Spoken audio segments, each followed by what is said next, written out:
yo le pido que usted no siga con sus ojos la lectura de su versión, porque yo estoy haciendo en una versión diferente. Gálatas 6, 3. Dice así, ya no lea su escritura. Si te crees demasiado importante para ayudar a alguien, solo te engañas a ti mismo. No eres tan importante como te crees. Si te crees demasiado importante para ayudar a alguien, solo te engañas a ti mismo. No eres tan importante como tú crees. Qué diferente este pasaje a la famosa bienaventuranza que se encuentra en Mateo 5, versículo 3. Es la primera. Bienaventurados los pobres de espíritu. De un lado, Gálatas, que en realidad es Pablo el que está escribiendo acá, denuncia al soberbio. Al soberbio que incluso parece solidario, porque hoy vamos a notar que a veces los soberbios también se prestan para servir. Es más, a la mayoría de los soberbios les gusta mucho servir y eso les va a llamar mucho la atención. ¿Qué es la soberbia? La soberbia es eso que protege lo que Dios quiere destruir, fortalece lo que el Eterno quiere debilitar y vivifica lo que al Eterno le interesa que de una buena vez se haga morir. Protege una falsa naturaleza, el ego. Fortalece todas las debilidades que el ego tiene y por lo tanto lo vivifica de tal manera que los deseos de la carne nunca se mueren para que aparezcan los deseos del espíritu de Yahvé, sino que siempre están los deseos de tu sensorialidad, de ser ese ser tan perceptivo que por ser perceptivo ni siquiera puedes escuchar la voz de Dios. Resulta que el poeta español Francisco Quevedo dijo esto: más fácil es escribir contra la soberbia que vencerla. Lo leo por si usted no lo escuchó y lo leo para aquellos que necesiten hasta transcribirlo o escribirlo en sus notas. Francisco Quevedo es el autor, ¿sí? Un poeta español, siglo XVI debe ser, XVII. Más fácil es escribir contra la soberbia que vencerla. Y hoy yo voy a partir desde esto en mi vivencia, para ayudarte también a que tú puedas llevarlo a tu vivencia, porque cada vez que se habla de la soberbia, no sé cómo, a través de la religión, se nos ha manipulado para que, programados en nuestro inconsciente, nosotros en la conciencia nos hablan de soberbia y empezamos a analizarlo referente al que tenemos al lado, acá al otro lado, atrás, adelante, o sea, siempre es referente a otro. Yo escucho de la soberbia y siempre es, así es fulano, así es mengano, esto que bien le vendría a mi pariente, a mi conocido compañero, etcétera. Pero resulta que cuando estábamos haciendo la cuenta del Omer, esos 50 días de oración donde Dios va haciendo una transformación, una peregrinación de nuestra alma para tomar una altura y llegar a esa bendita fiesta de Shavuot o Pentecostés, cada vez que me tocaba la virtud de Dios llamada humildad, usted sabe que la humildad es una de las virtudes del Eterno, amén. Entonces, yo era confrontado con la voz del Espíritu. Esto yo se lo confesé a mi esposa, luego a mis hijos, porque esto es lo que a mí me tocó más de la cuenta del Omer este año. El Señor me hizo notar que yo de humildad no tenía nada en cuanto a la virtud de Él. Yo era humilde de dos formas: desde la opinión de los otros, y en respuesta a eso, a lo que mi entorno quería y me definió la humildad, yo era humilde también desde mi propia opinión. Algunos dirán, mire usted, la verdad que bien lo que ha hecho, pero ya creo que ya hay una actitud de soberbia. Lo que yo estoy comentando no es para que tú me pongas un 8, un 9, un 10, un 7. Yo lo estoy comentando para que quizás analices que tu supuesta humildad, que hace a veces que te evalúes mal, porque te crees humilde, si hoy abres tu mente y abres tu corazón, te des cuenta que de humilde no tenías nada, y eso quizás es lo que llevaba a que estés tan estancado. Porque ahora voy a aportar algo que al último lo voy a remarcar. Esto no es mío. Los psicólogos hablan de que esa toxicidad de la psique llamada orgullo provoca que la gente siempre esté paralizada en sus metas. Y ya van a entender por qué al último. Pero mucho estancamiento humano se debe a que la soberbia está activa en ellos. Más fácil es escribir contra la soberbia que vencerla. Yo no vengo a hablar desde un hombre ya que ha vencido la soberbia. Tengo que hablar desde un varón que desde allí, antes de Pentecostés, ha sido confrontado a aprender a ser humilde. ¿Será que la gran vocación que nos hace Yeshua en Mateo 11 no es esa? Aprendan de mí que soy manso y humilde de corazón. Ninguno de los que llega a Yeshua puede decir que sea humilde y le haga un favor. Si Él nos invita a que aprendamos de Él, es porque evidentemente no nos considera que no somos los tales. A mí me gustaría que pensáramos bien claro en este momento en el tema de eso de la humildad. Y me gustaría que partiéramos de esto de la soberbia, porque la soberbia es el primer altar que nosotros quizás tenemos cada vez que oramos a Yahvé y no nos damos cuenta que por hacerlo en ese altar, el que se presenta cada vez que lo invocamos se llama Lucifer. A lo largo de estos días les voy a ir hablando de los principados, que cada uno de esos 7 altares que la doctrina de Balán tiene para construir, nosotros desde la doctrina cristiana evangélica hemos armado. Nuestro corazón y nuestra mente son conscientes de a quién invocan, pero como nuestra leña, lo que ponemos, las actitudes, nuestra forma de vivir, nuestros pensamientos, nuestras emociones, están tan imbuidos e influenciados por nuestro entorno, terminamos usando el nombre de Yahvé como el propio Balán, lo usaba el nombre de Yahvé, pero si maldecía y quería destruir 3 millones de personas, ahí no estaba Yahvé. Y terminamos haciendo que se manifiesten otro tipo de principios o principados. Y en este caso justamente es nada más ni nada menos que Satanás. ¿Qué es la soberbia? La soberbia, y yo voy a dar algunas definiciones no mías, sino del doctor Enrique Rojas, un psiquiatra y psicoanalista español muy conocido que a mi vida juvenil influyó mucho, especialmente cuando yo estudiaba ciencias de la educación. Entonces me pareció muy oportuno compartir algunas cosas que tengo absorbidas de él. La soberbia consiste en concederse más mérito de los que uno tiene, por si alguno quiere saber si es soberbio o no. Es la trampa del amor propio. Dios dice que debemos amar al prójimo como a nosotros mismos, o sea, evidentemente debemos sabernos amar, pero cuando nos amamos sin la instrucción de Dios, y ahí me vuelvo al texto, es la peor trampa, la trampa del amor propio, estimarse muy por encima de lo que uno realmente vale. Yo esto lo encontré apropiado en Gálatas 6:3. La soberbia es ese apetito desordenado de la propia persona que descansa sobre la hipertrofia de la propia excelencia. Es ese ser que dice, como lo hago yo, nadie jamás lo hará. La soberbia es fuente y origen de toda conducta errada y es ante todo la actitud que consiste en adorarse solo a sí mismos.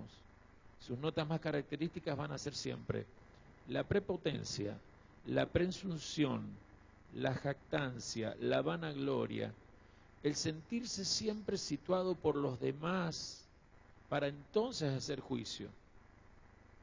La inteligencia es un juicio deformado de uno en sí, siempre positivo, y arrastra a sentirse así el centro de todo y de todos, con un entusiasmo que lo convierte a la larga en una idolatría personal. Yo hago el punto acá, porque discierno que algunos ya se cerraron con la famosa expresión, yo no soy soberbio. Pero también dicen, ¿no?, que algunos como yo estarán diciendo, ¿y si yo no soy tan humilde como siempre creí que lo era?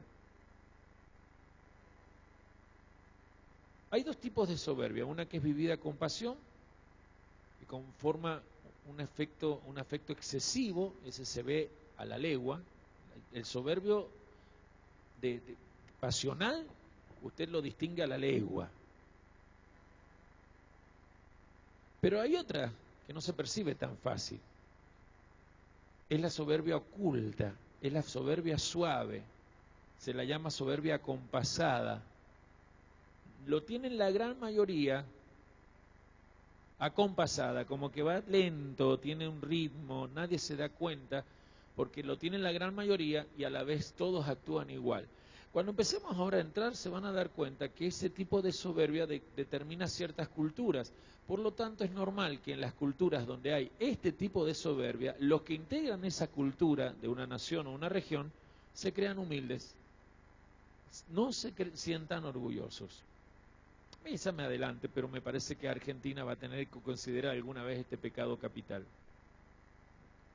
La soberbia siempre es más de la mente, es intelectual, emerge realmente de esa certeza de superioridad que da cuando la mente tiene mucha educación, muchos distintos tipos de experiencias en trabajos, oficios, profesiones o aún en la vida. Es siempre el ser humano que se ha destacado en una faceta o sobre cierta base y tiene un balance de las cosas que lo llevan a que haya sido reconocido públicamente. Es intelectual, la soberbia es mental.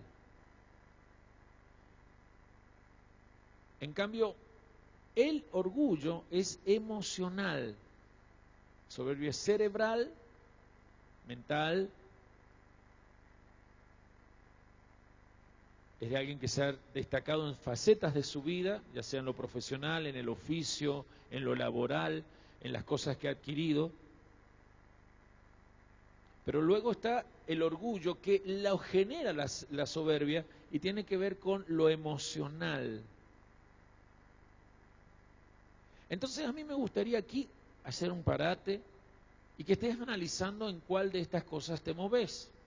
Lo cierto es que si decís, no, yo tengo orgullo porque a la hora de mis emociones siempre me creo superior, enseguida vamos a ver qué señales hay. De alguna manera todo orgullo nace de una situación mental llamada soberbia. Lo cierto es que soberbia y orgullo, si no son combatidos, termina convirtiéndose en lo que se conoce como narcisismo. Todo ser humano que no logra sanarse en la soberbia mental y en sus emociones plagadas de orgullo, la sumatoria de pensamientos y emociones lo convierten en alguien sujeto al narcisismo.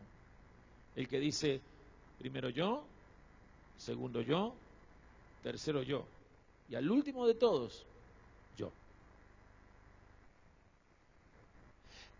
En el diseño de Dios, Dios no opera ese final para un ser humano. Dios necesita que la soberbia sea combatida con un cambio de prioridades. Están aburridos. La soberbia es cerebral. El orgullo es emocional. El orgullo es esa alta opinión de uno mismo mediante el cual la persona se siente siempre superior y más extraordinario para que los demás. Se pone manifiesto siempre en circunstancias positivas, se manifiesta en las destrezas deportivas, las destrezas musicales, las destrezas culinarias, el orgullo de manejar tal instrumento, tal deporte, de una u tal manera tales herramientas, hacen que las emociones... Yo me olvidé de decir algo, hablé de pensamientos, hablé de emociones. ¿Qué se construye según Dios con los pensamientos y las emociones? ¿Qué se construye en el mundo espiritual? Tus pensamientos y emociones, ¿qué construyen? Un altar. Y luego de eso, de que se hace el altar, aparecen las decisiones, que serán tus acciones. Pero primero tu adoración. ¿Cuál es tu adoración? Lo que se da en un altar. Y la respuesta de eso va a ser tu acción. Toda adoración, ¿la estoy aburriendo? Toda adoración trae una acción. Cuando mis pensamientos y emociones están controlados por estos dos hermanos gemelos, lo llamaría yo, la soberbia y el orgullo, mi altar está conectado con lo que sale en Ezequiel capítulo 28 del 13 al 17. Ezequiel 28 del 13 al 17. Ustedes saben que allí está la descripción del primero que tuvo pensamientos y emociones totalmente distintos al diseño original. Ezequiel 28, versículo 13 al 17 incluido. ¿Saben de qué vamos a hablar? Si no lo sabe, escuche por favor. En Edén, en el huerto de Dios estuviste. En toda piedra preciosa era tu vestidura, de cornalina, topacio, jaspe, crisólito, berilo y ónice, de zafiro, carbunclo, esmeralda y oro. Los primores de tus tamboriles y flautas estuvieron preparados para ti en el día de tu creación. Tú, querubín grande, protector, yo te puse en el santo monte de Dios. Allí estuviste. En medio de las piedras de fuego te paseabas. Perfecto eras en todos tus caminos desde el día que fuiste creado, hasta que se halló en ti maldad. A causa de la multitud de tus contrataciones, fuiste lleno de iniquidad y pecaste. Por lo que yo te eché del monte de Dios y te arrojé de entre las piedras del fuego, oh querubín protector. Se enalteció tu corazón a causa de tu hermosura, corrompiste tu sabiduría a causa de tu esplendor. Yo te arrojé por tierra. Delante de los reyes te pondré para que miren de ti. Con la multitud Hasta allí. de... perdón. Este es el 17, ¿verdad? ¿Notaron la parte final ahí cuando se entra al 17? Tu corazón se hizo altivo. Hasta que tu corazón se hizo altivo. Hasta que tu corazón se llenó de orgullo. Hubo una fuente de la soberbia. Cuando yo hago el altar, yo sé que el altar hace comunión entre dos partes. Yo y mi otra parte. Tú y tu otra parte. Todos nacemos con la certeza de que no estamos completos hasta que la otra parte se nos manifieste y dialogue con nosotros y sea uno con nosotros. Tú sabes que esa otra parte en el mundo espiritual es nuestra fuente. Y nuestra fuente de origen creativo y formativo es Yahvé. Pero cuando yo, por causa de cosas que en mi niñez o en juventud pasaron, hago que mis pensamientos y emociones evoquen o invoquen con una oración, con una ofrenda, con un cántico, pero tengo esos pensamientos sujetos a la soberbia y esas emociones sujetos al orgullo, mi corazón está conectándose con una fuente, pero no mi fuente, no tu fuente, sino la fuente de la soberbia. Y ahí está el problema de quizás, ¿por qué tus oraciones hasta ahora no han sido más que un hecho místico y religioso y no un elemento sobrenatural que pone todos los planos sobrenaturales a tu disposición y disponibilidad? Cuando yo no estoy con mis pensamientos y emociones conectados a la actitud que se me pide, que es ser manso y humilde, yo me conecto directamente a la fuente de la soberbia, aunque yo use el nombre de Yahvé, aunque yo diga Padre nuestro que estás en los cielos, y cuando termine diga en el nombre de Jesús, amén.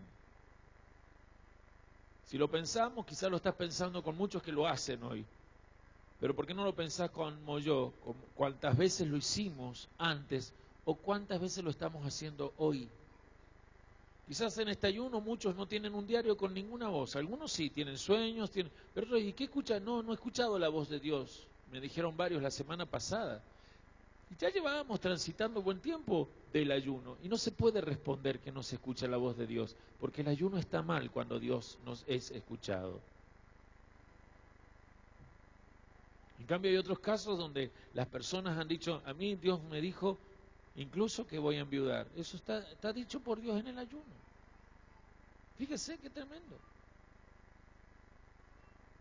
No sé, espero no ofender que cuente eso, pero está bien eso. Porque cuando Dios habla, uno queda tranquilo, porque uno sabe que la fuente está en control de todo, porque todo nos ayuda bien. ¿Los tengo enojados? Yo sé dónde te tengo. Estás mirando cómo está tu altar. Por primera vez descubriste que no está mal hablar de los 7 pecados capitales, aunque haya sido formado estos conceptos allí en el siglo XII, porque ya antes del siglo XII, lo leíamos en Proverbios 6, ya el sabio Salomón lo había puesto. Hay 7 cosas que Yahvé aborrece. Hoy estamos viendo una, la soberbia. La soberbia te conecta con Lucifer. Busque por favor Marcos 7, 20 al 23. Y usted, la que esté más cerca, usted... Deuteronomio 17:20, usted Nicolás. Y aquí vamos a hacer ahora un análisis y vamos a hacer nuestro altar. Marcos 7 del 20 al 23 son palabras de Yeshua, maravillosas palabras por cierto, amén. La maestra lo va a leer, me dicen todos si lo tienen listo, todos lo tienen listo. Marcos capítulo 7, 20 al 23, ¿listo? Anótelos primero para no olvidarse después. Marcos 7, 20 al 23, amada Laura, la escuchamos. Pero decía que lo que del hombre sale, eso contamina al hombre. Lo que sale del hombre, contamina al hombre. Vamos a ver qué sale del hombre. Porque de dentro, del corazón de los hombres. ¿De dónde? Del corazón de los hombres. Del corazón de los hombres. Salen los malos pensamientos, los adulterios, las fornicaciones, los homicidios, los hurtos, las avaricias, las maldades, el engaño, la lascivia, la envidia, la maledicencia, la soberbia, la insensatez. Todas estas maldades de dentro salen y contaminan al hombre. No sé si usted habrá notado, se habla de corazón, ¿sí o no? Y corazón para Dios realmente es el verdadero altar del hombre, ¿sí o no? Desde que está Yeshua aquí, nosotros no necesitamos altares simbólicos, porque ya está nuestro corazón libre para ofrecerse como un altar a Dios. Pero fíjense que cuando el altar no está bien conectado, ese altar es fuente de un montón de cosas malas, y entre esas se nombraba a la soberbia o al orgullo. No sé si lo escucharon. Las otras las vamos a ir normando estos días. Cuida tu corazón, cuida tu altar, de ahí mana el estilo de vida que hoy tenés. Las 1000 preguntas que te has hecho: ¿por qué no progreso en esto? ¿Por qué no avanzo matrimonialmente? ¿Por qué mis hijos no son lo que yo oro? Es porque tu altar está mal conectado, y el producto que sale de vos, aunque estés desde tu opinión bien conectado, es eso. Por favor, leamos Deuteronomio 17:20, lo lee nomás. Así no se elevará su corazón sobre sus hermanos, ni se apartará de estos mandamientos a la derecha ni a la izquierda, a fin de que él y sus hijos prolonguen los días de su reino en medio de Israel. Eso que está leyendo Nicolás era la consigna para los reyes, pero nosotros en Yeshua ¿no estamos ya sabiendo que somos gente llamada a gobernar? ¿No nos ha hecho reinado de sacerdotes para el Eterno? Le pregunto a todos los que dijeron amén. ¿Nos hizo reinado de sacerdotes para el Eterno? O sea que se espera que nosotros no nos enaltezcamos. Sin embargo, quizás aquí, hoy ya muchos están entendiendo que aunque se creían humildes, de humilde, como yo lo confesé también, no teníamos nada. ¿Cuáles son las características de estos pasajes que estamos viendo? Y agregaría Lucas 18:9 para momentos más. Lo primero que quiero destacar es que la persona que es soberbia, la soberbia va a crear 4 autos. Algunos se pone contento porque no tiene ni siquiera una bicicleta. Pero no, autos viene por sí mismo, ¿sí? Algo en sí mismo, ¿está bien? 4 autos. Anote si quiere. Diga conmigo: autosuficiencia, autonomía, autocomplacencia y autojustificación. El soberbio siempre dice: yo solito puedo. Esto se ve hasta en los niños pequeños, ¿eh? Por eso usted, a un niño cuando quiere hacer las cosas solo, usted debe discernir en qué le debe permitir que haga algo solo y en qué debe hacer cosas con usted. Aunque desde su óptica lo haga bien. Porque recuerde que como todo esto tiene una fuente, esto está conectado con el tema de la iniquidad, lo que viene ancestralmente. Si algún ancestro de ustedes fue soberbio, seguramente va a ser. Yo quisiera que miremos todas estas características, primero en nosotros, pero la vamos a tener que mirar también en nuestra cultura. porque quizás por eso nunca nos hemos dado cuenta que la soberbia ha sido quizás nuestro mayor error. Esto es para todos. Cuidado con la idea de que yo soy humilde porque hablo poco, tengo miedo de hablar en público. Eso no habla de humildad. Es más, yo siempre lo he dicho, la timidez es el fruto final de eso, ¿no?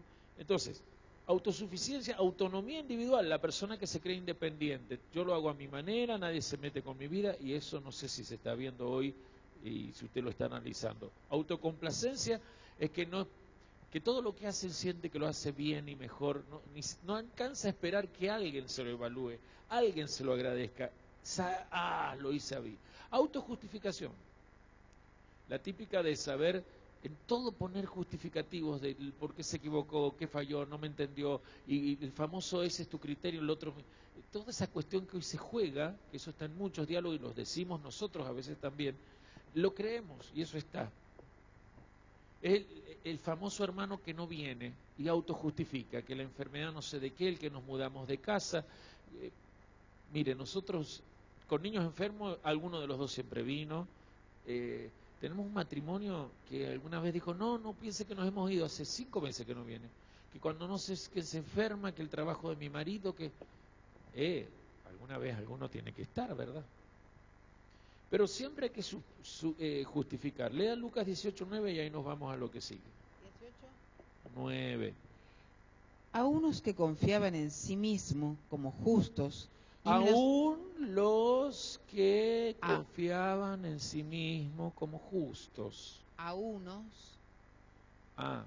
unos que confiaban en sí mismos como justos, okay. Y menospreciaban a los otros. ¿Y qué? Y menospreciaban a los otros, dijo también esta parábola. Hasta ahí nomás. Se consideraban a sí mismos justos, es decir, tenían autosuficiencia, autonomía individualista, obviamente, autocomplacencia, autojustificación. Cuando vos te consideras a sí mismo justo, tenés estas cosas. Es típico de las religiones que le enseñan a la persona que porque tiene tal religión ya está bien con Dios. Pero después de eso, ¿qué hacían con los hermanos? ¿Qué es lo que en Deuteronomio 17:20 se decía que no? Menospreciaban a los otros. Ahí viene el fruto de la soberbia y te pido que mires si esto está o no en vos o en alguien de Argentina. Cuando están los 4 autos, los pasajeros que manejan el auto son altaneros. El soberbio y orgulloso siempre es altanero. ¿Sí? Despectivo. Desconsiderado. A él hay que considerarlo, los demás no. Vanidoso en cuanto a las apariencias, ¿sí? Y quería aportar algo con el tema de la vanidad porque me olvidé de hacerlo y sí quiero no fallar en esto. La palabra vanidad tiene que ver con lo que es hueco, lo que carece de sustancia, ¿sí? Desde lo que estaba leyendo del doctor Rojas, la palabra vanidad proviene del latín vanitas, y significa el falto de sustancia, lo que es hueco, lo que no tiene solidez. ¿Sí? Se aplicaba antes a todos los frutos que en el interior estaban vacíos. ¿Le ha tocado a veces que usted va a un fruto y adentro, por ejemplo, las nueces, vio parte de la nuez y está toda vacía? Eso era un vanitas y luego se aplicó al ser humano que no valora su sustancia, sino que todo lo aparenta. Mire, la soberbia, pensamientos, el orgullo, emociones, siempre generan acciones acciones de vanidad. ¿Hola? Y cuando yo repito la vanidad, termino convirtiéndome en un narcisista. Sigamos entonces, cuando hablamos de vanidoso es el que le gusta aparentar desde la ropa. Entonces, hay personas que por la ropa o por cierto estilo de vida uno dice wow, hasta que descubren dónde viven. Lo digo porque en mi caso personal así era yo.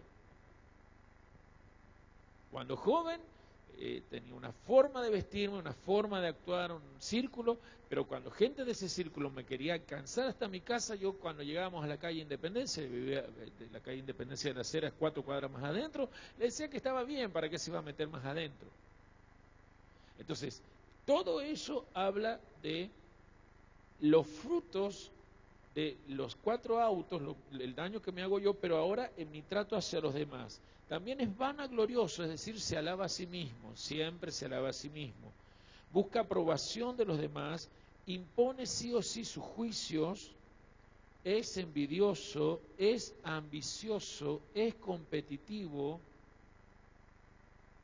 es calculador y áspero, calculador y áspero en la forma de tratar, áspero en la forma de ser. Calculador e hiperanalista, ese van juntos, no entendía mi letra. Calculador e hiperanalista, áspero, tiende al reproche, tiende al desaliento, porque es tan perfeccionista el soberbio, que siempre termina desalentado porque nada le viene bien, aún de lo que él hace. No le gusta lo de los demás, tampoco lo de él. Se desamina ante todo fracaso, tiende a ser pesimista, es obsesionado por su imagen, es imbatible, es invencible, eso sería, y demanda y exige siempre de sus autoridades especial atención, mucho respeto, privilegios, y especialmente se enfoca en el tema de derechos.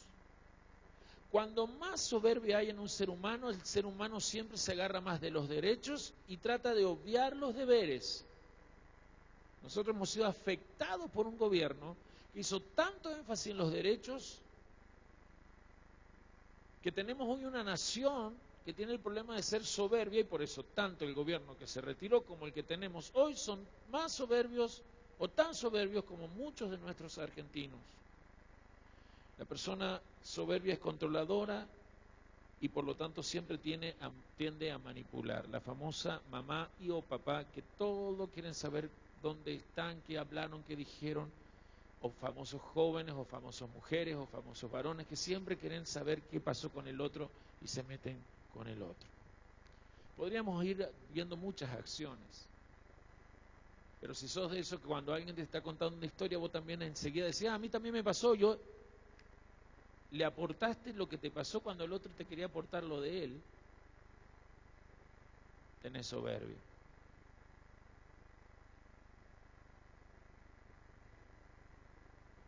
Yo no voy a hablar de vos.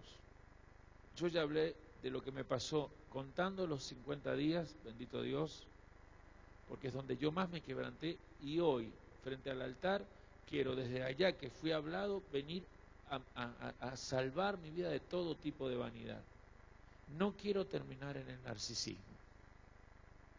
En este libro de David Allen llamado Derribando los dioses que llevamos dentro, cuando se habla del narcisismo, especialmente quiero leer lo que dice en cuanto a las heridas, para que podamos orar ahora y destruir este altar si es que querés destruirlo.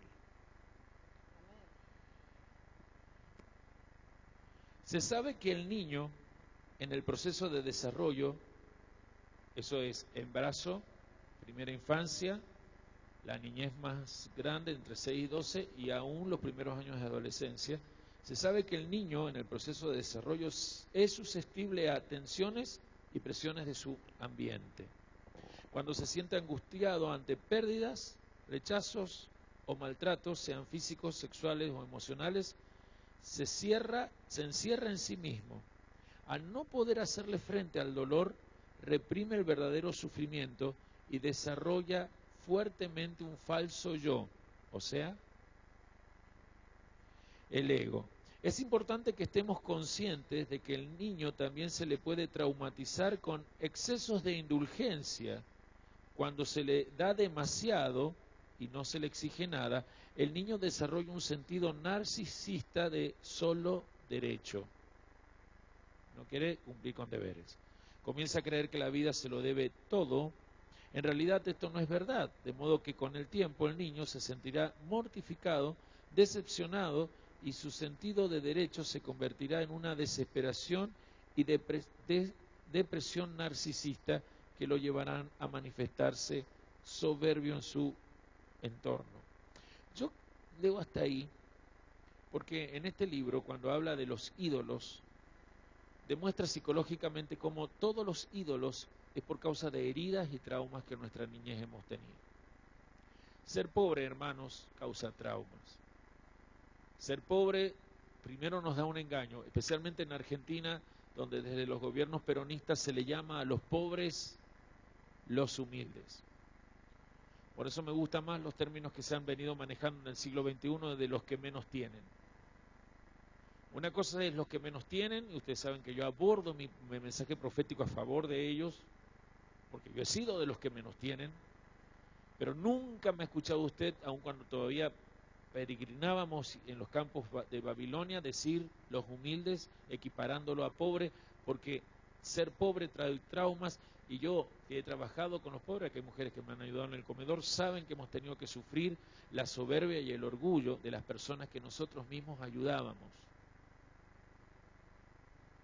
Recordábamos la otra vuelta en la mesa una mujer que porque quería y exigía algo que no me permitía ni siquiera el gobierno, mandar viandas hacia las casas, vino a pedir viandas, le pedí que no, agarró los platos de comida que en ese instante tenían sus hijos en la mesa y me los tiró contra mí, cayeron al piso, insultó, dijo métanse este plato, usted sabe dónde, y a los 6 meses la encontramos caminando con un carrito, se dedicaba a ser cartonera, una mujer gorda, delgada, como si fuera un esqueleto con piel. Se había manifestado un cáncer que a las 2 semanas que la habíamos encontrado, la erradicó de esta tierra. La soberbia termina llevando a que el narcisismo se manifieste y no tiene medio o ambiente social. La soberbia y el orgullo, con todas las vanidades que producen, hacen que los narcisistas se muevan creyendo ser los únicos. En los fines de semana, la gente que muere en accidentes de tránsito, en su gran mayoría es porque alguno no quiso frenar a tiempo. Los choques que tenemos en las esquinas es porque alguno no quiso respetar el semáforo que debía respetar, o la mano legal que se debe respetar. Hablo de algo cotidiano, porque lo cotidiano habla de la soberbia. Denuncio nuestros representantes, pero ellos son eso, representantes. Ellos están en el poder porque los que son iguales le dijeron, como somos, gobierne. Hoy necesitamos entrar en un proceso especial, porque cuando hay soberbia y vanidad hay una sublevación del amor propio que empieza a pedir solo reconocimiento. Me gustaría que en este instante, por todo lo que te dije, cierres los ojos y analices cómo está tu corazón. Todo esto se va a notar en unos síntomas como los siguientes. ¿Tenés aire de suficiencia todavía? O sea, reflejás con tu entorno, los que te conocen, que te bastás a vos mismo, que no necesitas de nadie. Pensalo. Quizás tu altar está mal conectado.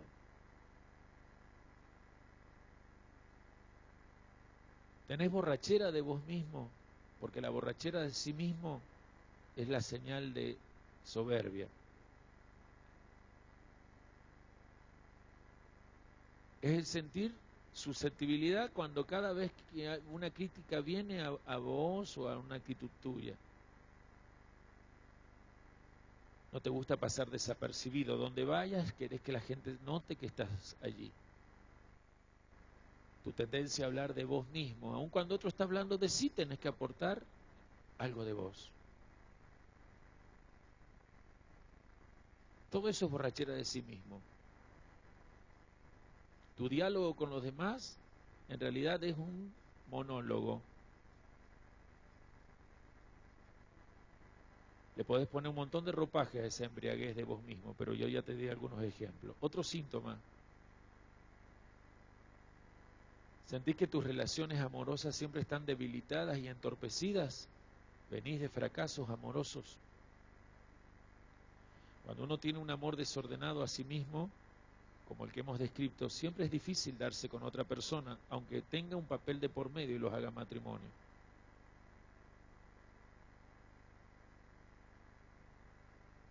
La convivencia se hace insufrible. ¿Así sentís últimamente la convivencia en tu casa? Alguien está en soberbia.